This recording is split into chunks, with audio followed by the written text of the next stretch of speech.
नमस्कार, एनटिभी कोहलपुर समाचारमा स्वागत छ। म पुरुषोत्तम सापकोटा र सांकेतिक रणमा हुनुहुन्छ दोबासे दिपा थापा। भौतिक पूर्वाधारको विकासमा निर्माण व्यवसायीहरूले निकै महत्त्वपूर्ण योगदान गरिरहेका छन्। जनताको सुविधाका लागि सरकारका निकायलाई विकासका योजना कार्यान्वयनमा सघाउने कतिपय ठेकेदारहरूको गैर जिम्मेवारीले चुनौती पनि बढाएको छ। आजको समाचारमा निर्माणमा ढिलाइ हुँदा परेको समस्या देखाउँछौँ। त्यसबाहेक हुम्लाका स्वास्थ्यकर्मीको पीडा अनि सिप सिकेपछि फेरिँदै गएका दाङको महिलाहरूको जीवन कथा। तर सुरुमा प्रमुख समाचार। स्तरोन्नतिका लागि भत्काइएको सडकका कारण रूपन्देहीको बेलहिया नाका अस्तव्यस्त। ठेकेदारको लापरवाहीले गुल्मीको ग्वाला स्वास्थ्य चौकी पनि अलपत्र। कर्णाली प्रदेशको सामाजिक विकास मन्त्रालयले रकम नपठाउँदा हुम्ला अस्पतालका स्वास्थ्यकर्मीलाई समस्या। 7 महिनादेखि तलब नपाएको गुनासो। भारतले नेपाललाई फेरि पेट्रोलियम पदार्थमा बढेको नयाँ मूल्य सूची पठायो। निगमको मासिक घाटा 10 अर्ब रुपियाँ पुग्ने। रुस युक्रेन युद्धपछि बढेको इन्धनको मूल्य सन्तुलनमा राख्न पहल गरिने। युद्ध लम्बिए युक्रेनका 90% मानिस गरिबीको चपेटामा पर्ने। र आइसिसी विश्वकप लिग 2 अन्तर्गतको त्रिकोणात्मक एकदिवसीय सिरिजमा नेपाल विजयी, पपुवा न्युगिनी 2 विकेटले पराजित।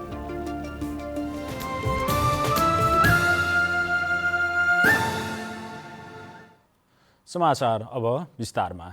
स्थलमार्गबाट सबैभन्दा धेरै पर्यटक आउजाउ गर्ने रूपन्देहीको बेलैया नाका व्यवस्थित नहुँदा समस्या बढ्दै गएको छ। धुलो, धुवाँ, फोहोर र जथाभावी गरिने पार्किङले नाकामा सुरक्षा चुनौती समेत बढाएको छ। सडक मर्मत समयमै नहुँदा नेपाल भित्रिने पर्यटकहरूलाई समेत शास्ति भएको छ।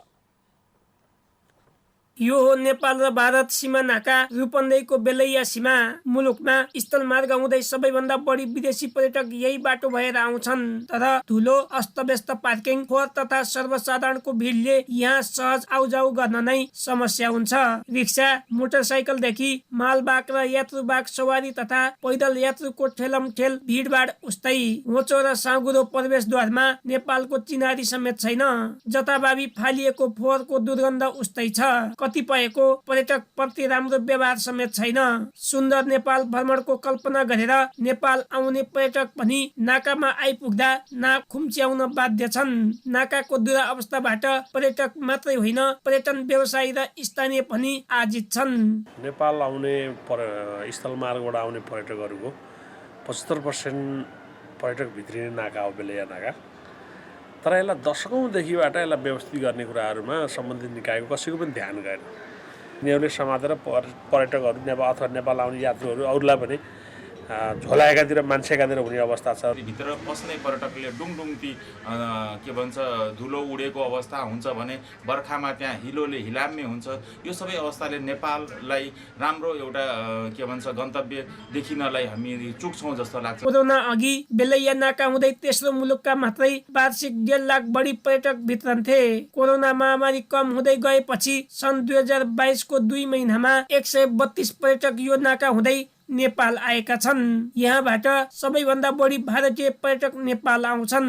यसरी मुलुकमा धेरै पर्यटक भित्र्याउने नाकाको अवस्था भने वर्षौंदेखि उस्तै छ। 6 लेनको सडक बनाउने भनी सडक भत्काएको पनि 4 वर्ष भयो। तर जम्मा 700 मिटर सडक अझै बन्न सकेको छैन। अहिले त नाकामा रहेको अध्यागमन कार्यालय पनि 500 मिटर पर सारिएको छ, जसले कागज पत्र बनाउन आउने पर्यटक अन्योलमा पर्ने गरेका छन्। नाकामा व्यवस्थित सूचना केन्द्र समेत छैन। हाम्रो पनि यसमा धेरै थोर जिम्मेवारी छ। तैपनि हामी हाम्रो मन्त्रालयले कतिसम्म गर्न सकिन्छ, स्थानीय तहहरूसँग समन्वय गरेर हुन्छ कि पर्यटन व्यवसायीहरूसँग समन्वय गरेर हुन्छ कि हामी चाहिँ ती प्रयासहरू चाहिँ त्यो नाकालाई थप व्यवस्थित गर्ने र अस्तव्यस्त हुनबाट चाहिँ जोगाउने प्रयास चाहिँ हामी चाहिँ गरिरहेका छौँ। पर्यटकीय नाका बेलैयामा देखिएको अस्तव्यस्तताले झट्ट देख्दा नेपाल प्रतिको नकारात्मक प्रभाव पारिरहेको छ। अहिले 3 तहका सरकार छन्, तर पनि नाकाको अवस्था भने जिउका तिउ छ। केशव भण्डारी, नेपाल टेलिभिजन, लुम्बिनी प्रदेश, बुटवल, रूपन्देही। गुल्मीको चन्द्रकोट गाउँपालिका 5 गुवाघा स्वास्थ्य चौकीको निर्माण सुरु भएको 3 वर्ष बितिसक्दा पनि सम्पन्न भएको छैन। 2077 साल असोज 19 गते निर्माण कार्य सम्पन्न गर्ने गरी सम्झौता भई काम भए पनि निर्माण कम्पनीको लापरवाहीले अधुरै रहेको हो। गुल्मी जिल्लाको चन्द्रकोट गाउँपालिका वडा नम्बर 5 ग्वागामा निर्माण हुन लागेको स्वास्थ्य चौकी भवन अलपत्र परेको छ। 2075 साल चैत्र 5 गते कर्मा कन्स्ट्रक्सन प्राली काठमाडौँ र संघीय आयोजना कार्यान्वयन इकाइ रूपन्देही बीच 1,61,44,738 रुपियाँमा 2077 साल असोज 19 गते भवन निर्माण कार्य गर्ने सम्झौता भएको थियो। तर हाल आएर भवन निर्माण कार्य अलपत्र परेको छ। यसरी स्वास्थ्य चौकीको भवन समयमै निर्माण नहुँदा सहज तरिकाले स्वास्थ्य सेवा लिन नसकेको स्थानीयको गुनासो छ। यो बनिदिया छिटो भइदिया यहाँ हामीलाई सजिलो हुन्थ्यो, राम्रोसित सुत्केरी बनाउन पाउँथे सबैले। हामी पहिला माथि हेल्पसमा थियौँ, माथि हेल्पस अहिले भूकम्पले ढलाइदियो, अलिक ठुलो फराकिलो थियो, त्यहाँ बस्दा राम्रै हुन्थ्यो, ठुलो थियो ठाउँ। अहिले तल अब बस्न सकिन्न, अब धेरैजना भयो भने बाहिरै बस्नुपर्छ, साँघुरो छ। अब डेलिभरी लिएर आयो भने अब डेलिभरीलाई मात्र लग्ने, अब कसैले हेरचाह गर्ने ठाउँ यसो बस्ने ठाउँ पनि छैन, बाहिरै बस्नुपर्छ। अहिले यो राम्रो यो बनिदिए सबैलाई राम्रो हुन्थ्यो भन्ने भाषा हामीलाई। अहिलेको पुरानो स्वास्थ्य चौकी भवनबाट सबै सेवा सुविधा प्रवाह भइरहे पनि सेवाग्राहीलाई सहज तरिकाले स्वास्थ्य सेवा दिन समस्या भएको स्वास्थ्य चौकीका अयब मिलन पल्ली मगरले बताउनुभयो। जस्तो कहिले कसो 2टा डेलिभरी पनि एकैचोटि आइदिन सक्छन् हैन, त्यस्तो अवस्थामा पनि हामीले चाहिँ त्यो मेन्टेन गर्न चाहिँ एकदम गाह्रो भइरहेछ कि। जस्तो निर्माण व्यवसायीले कामदारलाई ज्याला समयमा नदिनाले कामदारहरू काम नगर्ने र भवन निर्माणमा चासो नदेखाउने गर्नाले स्वास्थ्य चौकी भवन अलपत्र परेको चन्द्रकोट गाउँपालिका वडा नम्बर 5 का वडा अध्यक्ष टेक बहादुर पुनले बताउनुभयो। जे होस् त्यो ठेकेदारको लापरवाहीले नै हो हैन। बेलामा चाहिँ त्यसले चाहिँ लेबरलाई पैसा नबुझाउने, बेलामा यहाँ सामान नझार्ने, अब गरिसकेको अब लेबरहरूले काम गरेका पैसा होटलहरूमा खाएको पैसा नतिर्नाले पनि यसको अब पैसै चाहिँ पठाउन यहाँ त। स्वास्थ्य चौकी भवन निर्माण व्यवसायको लापरवाहीको कारण अलपत्र अवस्थामा छ। अनिल खत्री, नेपाल टेलिभिजन, लुम्बिनी प्रदेश, गुल्मी। स्थानीय तह निर्वाचन आउन 2 महिना बाँकी रहँदा सरकारले तयारी तीव्र पारेको छ। सरकार मातहतका विभिन्न निकायले निर्वाचनलाई प्राथमिकतामा राखेर कार्ययोजना तयार गरिरहेका छन्। सरकारले निर्वाचन सफल बनाउन गृह सचिवको नेतृत्वको समन्वयमा सुरक्षा समिति गठन, 15 अर्ब बजेट विनियोजन, आयोगले आवश्यक कर्मचारीको व्यवस्थापनका साथै मागेको सहयोग दिने प्रतिबद्धता र राजनैतिक वातावरण बनाउने लगायतका कुरामा जोड दिएको छ। सरकारले भयरहित वातावरणमा चुनाव गराउन शान्ति सुरक्षाको मजबुतीलाई पहिलो प्राथमिकतामा राखेको जनाएको छ। यसैबीच स्थानीय तह निर्वाचनका लागि खुलाइएको 1 लाख म्यादी प्रहरीको भर्ना चैत 6 गतेदेखि लिने तयारी भएको छ। स्थानीय तहको 5 वर्षको कार्यकाल करिब अन्तिम चरणमा पुगेको छ। दोस्रो कार्यकालका लागि स्थानीय तहको निर्वाचनको तयारी पनि चलिरहेको छ। यसै सन्दर्भमा आज हामीले स्थानीय तहको निर्वाचनपछि जनप्रतिनिधिले पहिलो कार्यकालमा गरेका कामप्रति तपाईँ कतिको सन्तुष्ट हुनुहुन्छ भनेर अछामका केही नागरिकलाई सोधेका छौँ। हेरौँ आजको आवाजमा।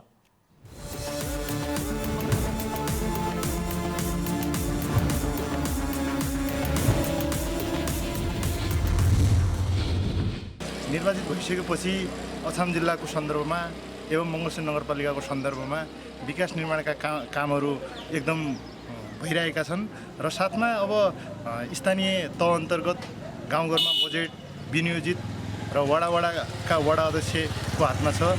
ती गाउँघरमा उनीहरूले गरेका कामहरू पुलेसा पन्दलाहरू अनि विभिन्न खालका योजनाहरू शैक्षिक क्षेत्रमा सांस्कृतिक क्षेत्रमा उनीहरूले विकास बजेट विनियोजित गरी विभिन्न खालका कामहरू गरिराख्नु भएको छ। हरेक खालका जनताहरूको जुन आवश्यकता जुन मागहरू थियो त्यो सम्बोधन गर्न सकेका छैनन् र प्रत्येक राजनीतिक दलहरूले आफ्ना जुन एजेन्डाहरू जुन राजनीतिक अथवा यो चुनावी माहौलका बेलामा जनता माझमा जुन चाहिँ सम्प्रेषण गरेका थिए ती मागहरू ती एजेन्डाहरू आज ओझेलमा परेका छन् र ती विकासका जुन आयामहरू जुन कामहरू गर्नको लागि जनतालाई जुन आश्वासन दिएका थिए ती आश्वासनहरू खालि सीमित आश्वासन मात्र सीमित रहेका छन् र जनतामा चाहिँ अझै पनि नैराश्यता छाएको छ। पहिलेको भन्दा अहिले धेरै कामहरू अगाडि बढेको देखिन्छ। स्वास्थ्यका धेरै ठाउँमा स्वास्थ्य कार्यालयहरू बनेका छन्, अनि पुलेसाहरू बनेका छन्, क्याम्पस विद्यालयहरू बनेका छन्, अनि प्रदेश सरकार स्थानीय सरकारको द्वारा सञ्चालित कार्यक्रम भएर नै हाम्रो अछाम बहुमुखी क्याम्पसमा यत्रो संरचना निर्माण भएको छ। त्यसै गरी प्रदेश सरकारले 9वटा क्याम्पसहरूलाई नमुना क्याम्पसको रूपमा स्तर उन्नति गर्ने काम गरेको छ र यो 5 वर्ष कार्यकालमा जति हुनुपर्ने त्यति नभए पनि तर कामहरू चाहिँ चुस्त दुरुस्त ढङ्गले अगाडि बढेको महसुस गरिएको छ। विकास निर्माणका कार्यहरूमा सन्तुष्टि छौँ, तर बाटोघाटो, विद्यालय, मठ मन्दिर, भवनहरू निर्माण भए तर अझै पनि पूर्ण रूपमा विकास हुन सकेको छैन। बाटोघाटो, हस्पिटलहरू त भइरहेछन् अनि त्यसभित्र पर्ने विकासका कामहरू अब पहिलो जुन जनतामाझ प्रतिनिधिहरू आएर आफ्नो भोट अपिल गर्नुभएको थियो, जुन कुरा बोल्नु भएको थियो त्यो चाहिँ अब पुरा त सम्भव भएन, तर पनि केही विकासका कामहरू चाहिँ भइरहेछन्।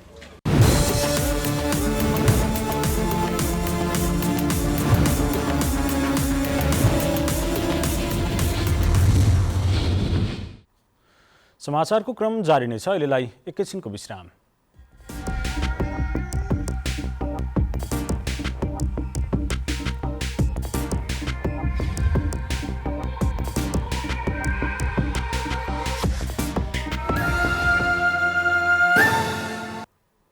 विश्रामपछि समाचारमा पुनः स्वागत छ। अब बाँकी समाचार। जिल्ला अस्पताल हुम्लामा कार्यरत स्वास्थ्यकर्मीले 7 महिनादेखि तलब नपाएको गुनासो गरेका छन्। कर्णाली प्रदेश सरकारले करार सेवामा 21 स्वास्थ्यकर्मी र कार्यालय सहयोगीको पारिश्रमिक नपठाउँदा उनीहरू तलबबाट वञ्चित भएका हुन्। प्रदेश सरकारको सामाजिक विकास मन्त्रालयले साउनदेखि तलब पठाएको छैन। उनीहरूलाई मन्त्रालयले करारमा नियुक्त गरेको थियो। लामो समयदेखि तलब नपाउँदा समस्या भएको स्वास्थ्यकर्मी कुसुम रावतले बताउनु भएको छ। देशभर आज थप 82 जनामा कोरोना संक्रमण पुष्टि भएको छ। स्वास्थ्य तथा जनसङ्ख्या मन्त्रालयका अनुसार 4790 जनाको PCR परीक्षण गर्दा 41 र 1385 जनाको एन्टिजेन परीक्षण गर्दा 41 जनामा संक्रमण पुष्टि भएको हो। हाल देशभर 4574 जना सक्रिय संक्रमित रहेका छन्। पछिल्लो 24 घण्टामा 213 जना संक्रमण मुक्त भएको समेत मन्त्रालयले जनाएको छ। संक्रमणबाट आज कसैको पनि मृत्यु भने भएको विवरण प्राप्त नभएको मन्त्रालयले जनाएको छ। भारतले नेपाललाई पेट्रोलियम पदार्थमा बढेको नयाँ मूल्य सूची पठाएको छ। नेपाल आयल निगमलाई इन्डियन आयल कर्पोरेसनले पठाएको मूल्य सूची अनुसार पेट्रोल प्रति लिटर 16 रुपियाँ 67 पैसा, डिजल 24 रुपियाँ 49 पैसा र हवाई इन्धन 18 रुपियाँ 89 पैसाले बढेर आएको छ। आज प्राप्त नयाँ मूल्यमा विभिन्न शीर्षकका कर थपिँदा पेट्रोलियम पदार्थको खरिद मूल्य अहिलेसम्मकै उच्च अवस्थामा पुगेको निगमले जनाएको छ। निगमको अहिलेसम्मको घाटा 28 अर्ब रुपियाँ पुगिसकेको र नयाँ मूल्य अनुसार अब मासिक घाटा 10 अर्ब रुपियाँ पुग्ने निगमले जारी गरेको विज्ञप्तिमा उल्लेख गरिएको छ। दाङमा थारू समुदायका महिलाहरूले परम्परागत रूपमा बनाउँदै आएको हस्तकलाको सामग्रीलाई आधुनिकता दिन थालेका छन्। बजारको माग र उपभोक्ताको रुचिका आधारमा हस्तकलाका सामग्री तयार पारेर थारू समुदायका महिलाहरूले आय आर्जन गर्न थालेका हुन्। गढवा गाउँपालिका वडा नम्बर 5 निवासी रामपति कुमारी चौधरीको हातमा परम्परागत ढकिया बुन्ने सिप थियो। त्यो सिप उहाँको लागि पर्याप्त थिएन। पछि थप सिप सिकेपछि बजारको मागको आधारमा सानो ठुलो आकारको ढकियादेखि अन्य सामग्री बनाउन सक्ने हुनुभएको छ, जसले गर्दा आम्दानीको स्रोत समेत बढेको उहाँले बताउनुभयो। म ढकिया यहाँ यिनी हटकेस बुन्न सिकेको छु। अब यही बुनेर बेचेर म केही आफ्नो बच्चालाई पढाउन सक्छु भन्ने आशा लागेको छ। दाङ जिल्लाका थारू महिलाहरूले हस्तकलाको सामग्री उत्पादन गरेर त्यसलाई व्यावसायिकता प्रदान गरेका छन्, जसबाट थारू महिलाहरू जोखिमपूर्ण श्रमको काम छोडेर उद्यमशीलमा जोडिन थालेका हुन्। थारू आयोगले महिलाहरूलाई आत्मनिर्भर बनाउने उद्देश्यले सिप हस्तान्तरण अभियान समेत चलाएको छ। परम्परागत हस्तकलाको सिपलाई परिमार्जन गरी आधुनिक डिजाइनका सामग्री उत्पादन गर्न सहयोग गरिएको हो। स्थानीय स्तरमा खेर गइरहेको कच्चा पदार्थबाट हस्तकलाका सामग्री बनाउन सकिने र यसबाट आय आर्जन समेत बढेको थारू आयोगका सदस्य सुबोध सिंह थारूले बताउनुभयो। आफ्नै उत्पादन गरेर गोरे ढकिया थारूहरूको परम्परागत सिप भनौँ यसलाई कसरी संरक्षण सम्वर्धन गर्न सकिन्छ त्यो उद्देश्यले पनि थारू आयोगले यस्ता यस्ता कार्यक्रम गरिरहेको। हस्तकलाका सामग्रीको माग बढ्दै गएको छ। नेपाल घुम्न आउने विदेशी पर्यटकको रोजाइमा थारू महिलाले बनाएका हस्तकलाका सामग्री पर्ने भएकाले यसको बजारीकरणमा सरकारवाला निकायले ध्यान दिन आवश्यक छ। दशरथ घिमिरे, नेपाल टेलिभिजन, लुम्बिनी प्रदेश, दाङ। गत कार्तिकको बेमौसमी वर्षासँगै आएको बाढीबाट धानबालीमा क्षति पुगेका किसानले राहत तथा क्षतिपूर्ति माग गर्दै जिल्ला प्रशासन कार्यालय बर्दिया अगाडि प्रदर्शन गरेका छन्। सरकारले बेमौसमी वर्षाबाट क्षति पुगेका किसानलाई क्षतिपूर्ति दिने निर्णय गरे पनि हालसम्म नपाएको भन्दै मूलगेटमा प्रदर्शन गर्दै नाराबाजी गरेका हुन्। कृषकहरूले प्रमुख जिल्ला अधिकारी मार्फत प्रधानमन्त्रीलाई ज्ञापन पत्र समेत बुझाएका छन्। समाचारको क्रम जारी नै छ, एकैछिनको विश्राम।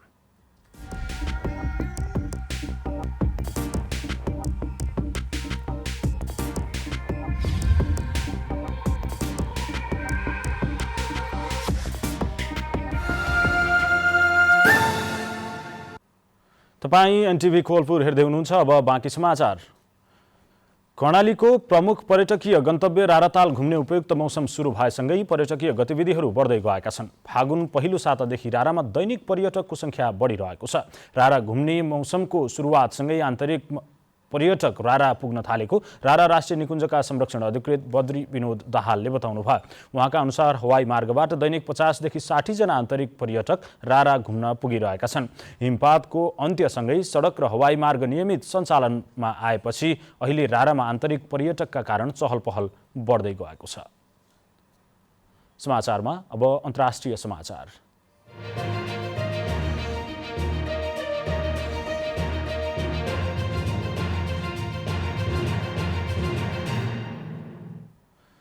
बेलायती प्रधानमन्त्री बोरिस जोन्सनले अन्तर्राष्ट्रिय रूपमा बढेको इन्धनको बजार मूल्यलाई सन्तुलनमा राख्न पहल गर्ने बताउनु भएको छ। खाडी मुलुकहरूको उच्च नेतृत्वसँग छलफल गरी इन्धन बजारलाई सन्तुलनमा राख्न पहल गरिने उहाँले बताउनु भएको हो। यसैबीच युक्रेनमा प्रति सेकेन्डमा झण्डै 1 बच्चा युद्धका कारण शरणार्थी बन्न थालेको संयुक्त राष्ट्रसङ्घ मानवीय सङ्घ सङ्गठनहरूले बताएका छन्।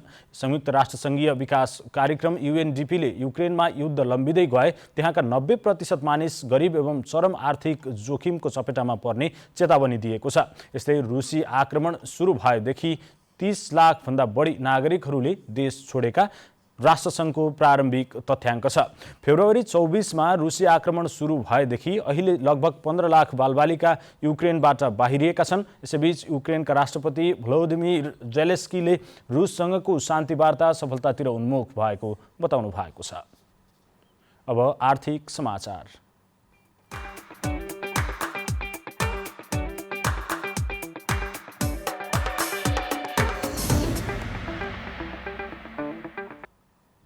शेयर बजार परिसूचक नेप्से आज 19.65 अङ्कले घटेर 2631.32 बिन्दुमा पुगेको छ।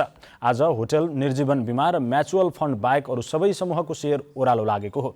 विकास बैंक, अन्य, उत्पादन र जीवन बिमा समूहको शेयर उच्च अङ्कले घटेको छ। आज 231 कम्पनीका 49,67,000 किता शेयर 2 अर्ब 57 करोड रुपियाँमा कारोबार भएको छ। सबैभन्दा धेरै नेपाल दूरसञ्चार कम्पनीको 15 करोड 73 लाख रुपियाँको शेयर किनबेच भएको छ।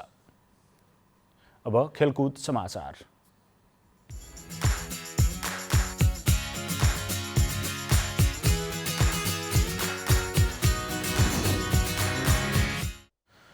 आईसीसी क्रिकेट विश्वकप लीग 2 अन्तर्गतको त्रिकोणात्मक एकदिवसीय सिरिजमा नेपालले पपुवा न्युगिनी PNGलाई हराएको छ। युएईको शारजाहमा आज भएको खेलमा नेपालले PNGलाई 2 विकेटले हराएको हो। PNGले दिएको 205 रनको लक्ष्य नेपालले 49 ओभर 2 बलमा 8 विकेट गुमाएर पूरा गरेको हो। नेपालको जितमा रोहित पौडेल र आरिफ शेखले अर्धशतकीय इनिङ खेलेका थिए।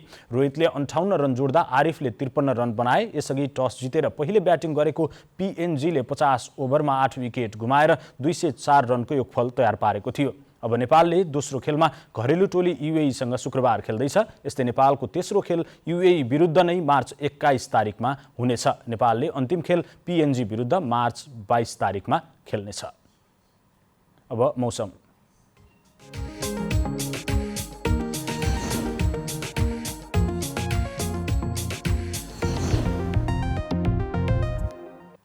आज प्रदेश 1, बागमती प्रदेश, गण्डकी प्रदेश र लुम्बिनी प्रदेशका पहाडी भूभागमा आंशिक बदली र अन्य भूभागमा मौसम सामान्यतया सफा रह्यो। आज राति पनि देशका पहाडी भूभागमा आंशिक बदली र अन्य भूभागमा मौसम सामान्यतया सफा रहने मौसम पूर्वानुमान महाशाखाले जनाएको छ।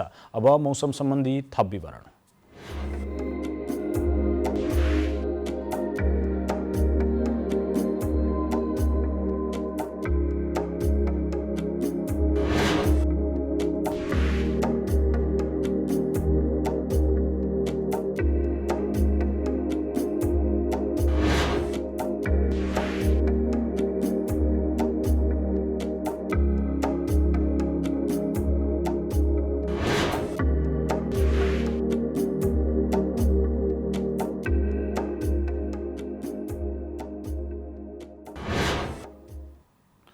समाचारको अन्त्यमा प्रमुख समाचार पुनः एकपटक।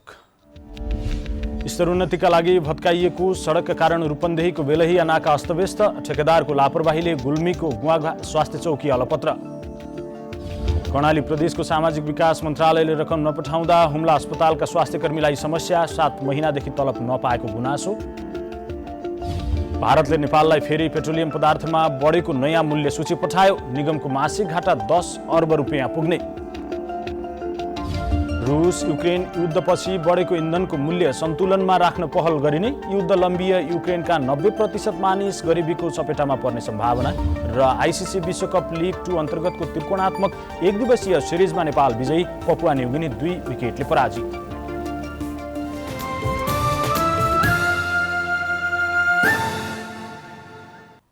हवस् त अहिलेलाई समाचारको सिलसिला यति नै। यस लगत्तै हामी तपाईँलाई होली विशेष कार्यक्रमको प्रत्यक्ष प्रसारणमा फेरि जोड्दैछौँ। हामीलाई बिदा दिनुहोस्। नमस्कार।